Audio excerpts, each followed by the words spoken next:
Paul puts this in terms of his personal experience. He says, sin lies dead apart from the commandment.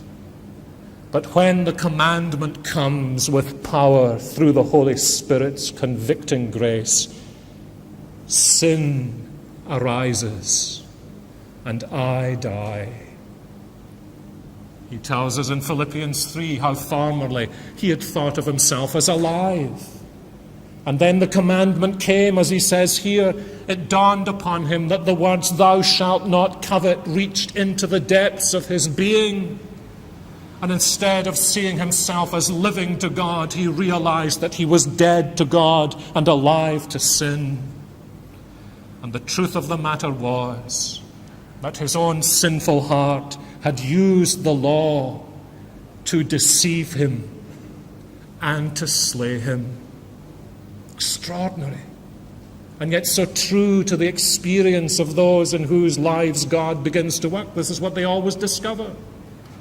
They discover how their sinfulness had used the law to deceive themselves. I'm doing all right. I'm keeping the commandments. I'm the rich young ruler. I've kept these from my youth upwards. I'm as good as the next man. And then the law comes with penetrating power, and sin is seen for the sinfulness it is. That's why men and women under the conviction of sin, seeking to please God,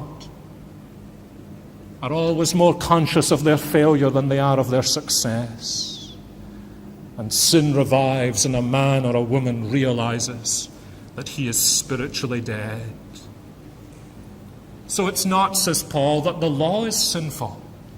As a matter of fact, he says in verse 12, the law is holy and the commandment is holy and righteous and good. But that's the very reason that sin uses the commandment in order to express its deep-seated alienation from God. My brothers and sisters, we never realize the real sinfulness of our hearts until we come to see that it's the very best and most holy things God has used that our sin will twist and pervert. And Paul lays it down as a standing principle in the Christian church, and how much we need to get back to this. That God's holy law is spiritual and good and gracious, and it's sin, not law, that produces the perversity.